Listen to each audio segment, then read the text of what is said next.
যারা আসলে রান্নাঘরের দিকেও যায় না বা রান্না করতেই পারে না বা রান্না জানেই না, তারা হয়তো বা এইটাও জানে না যে হালিম রান্নাটা ভাই এত পরিমাণে সহজ।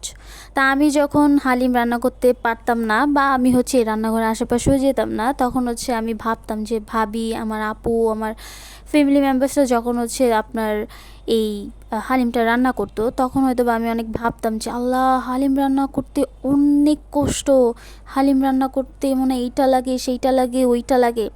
বাট হালিম রান্না করতে যে এত পরিমাণের ইজি, আমি এইটা কোনো দিনও ভাবি নাই।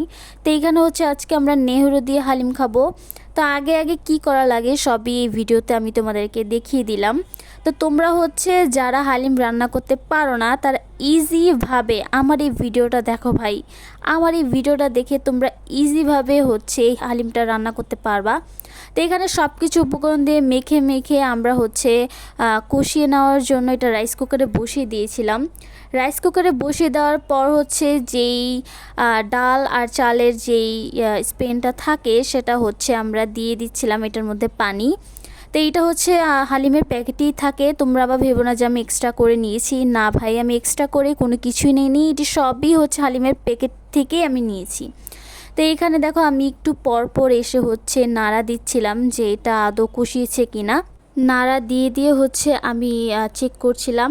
তো এইখানে অলমোস্ট অর্ধেক হয়ে গিয়েছে। আমি কিন্তু এখানে পানি ইউজ করেছি মাঝখানে এসে, সেটা আমি ভিডিওতে দেখাতে ভুলে গিয়েছিলাম। বাট তোমরা কিন্তু যখন এটা কষে যাবে, তখন এটার মধ্যে পরিমাণ মতো, একদম পরিমাণ মতো, না বেশি না কম, একদম পরিমাণ মতো পানি দিয়ে দেন আবার ঢেকে দিবা।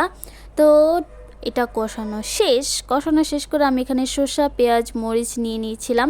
কারণ আমিও এই হালিমের উপরে এই সব কিছু দিয়ে খেতে খুবই পছন্দ করি। তো এখানে ডাল আর চালের যে মিশ্রণটা আমরা ভিজিয়ে রেখেছিলাম পরিমাণ মতো পানি দিয়ে, সেটা এই কষানো যেই নেহেরুটা আছে সেটার মধ্যে আমরা ঢেলে দিচ্ছি। ঢেলে দেওয়ার পর আবারও একটু নেড়ে চেড়ে আমি এটাকে ঢেকে দিলাম। ঢেকে দেওয়ার পর এখানে ভাবি বেরেস্তা করছিল পেঁয়াজের। বেরেস্তা করার পর পেঁয়াজগুলি ভেজে টেজে এটাকে মানে হালিমটাকে বাগার দিচ্ছিল। জানি না তোমরা এটাকে কি বলো, বাট আমরা এটাকে বাগারই বলি ভাই। তোমরা যেটাই বলো না কেন সেই কমেন্ট করে আমাকে জানাবা।